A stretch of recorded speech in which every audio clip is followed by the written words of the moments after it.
şalarman kaygırgandı şayfa. This video tells the unknown aspects of Genghis Khan, good and bad, from an objective point of view. Enjoy watching. The slanted eye is said to be the biologically dominant eye. According to one theory, Genghis Khan, who conquered the north of China and killed tens of millions of Chinese people. It is assumed that if he had not killed so many Chinese people, half of the world would be slant-eyed today. Born with clotted blood in his right hand, Genghis Khan was one of the greatest warriors in history and built the greatest land empire ever. In fact, the Mongol Empire founded by Genghis Khan covered most of Asia and parts of Europe in 1206.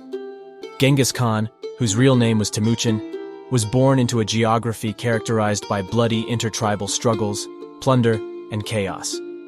Although he inherited nothing, he managed to distinguish himself first as a tribal leader, and then to establish political unity in Mongolia by eliminating his enemies one by one.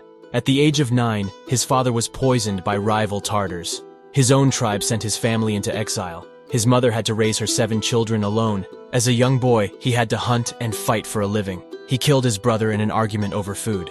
As time passed, he became a man who fought with other tribal leaders, drank constantly, fought duels, slept with his weapons, and adapted to the harsh nomadic life of the steppe.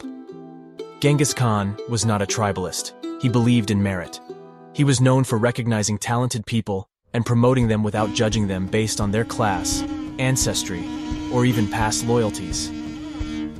One of the best examples of this happened in 1201. During a battle with the Taykut tribe, he was almost killed by an arrow shot at his horse. After the battle was over, he went to the Taykutian prisoners and asked who had shot the arrow. A soldier bravely stepped forward and said that he had shot the arrow himself.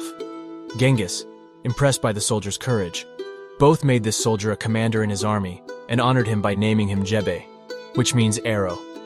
Together with Subutai, Jebe would become one of the greatest commanders of the Mongol army. His wrath was greater than his mercy. During his campaigns, Genghis Khan offered other kingdoms the opportunity to accept Mongol rule, often peacefully, but he showed no mercy to those who resisted. In 1219, for example, the Khwarezmian Empire broke a treaty with the Mongols. To solve the problem, Genghis Khan offered the king of Khwarezmian a valuable trade treaty on the regulation and control of trade in goods on the Silk Road. In response, the king killed the envoys who came to him with this proposal. Genghis Khan's response to this action was harsh. He gathered his entire army and marched against the Khwarezmian Empire. As a result, the Khwarezmian Empire completely collapsed. But Genghis Khan was not satisfied with this.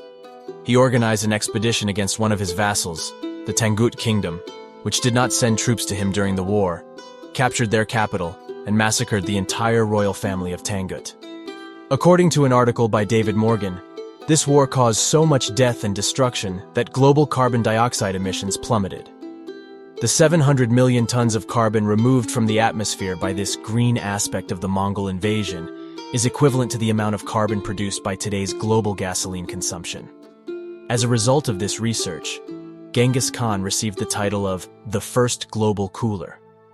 One of the great debates among historians is how many people the Mongols actually killed during the reign of Genghis Khan. Many historians put the figure at around 40 million. Historical records show that the population of China at the time of Genghis Khan fell by tens of millions of people. In total, it is accepted that the Mongol attacks killed 11% of the world's population. To reach the same percentage today, it is necessary to kill about 800 million people. He protected freedom of religion and conscience. Unlike many empires of his time, Genghis Khan was a religious libertarian.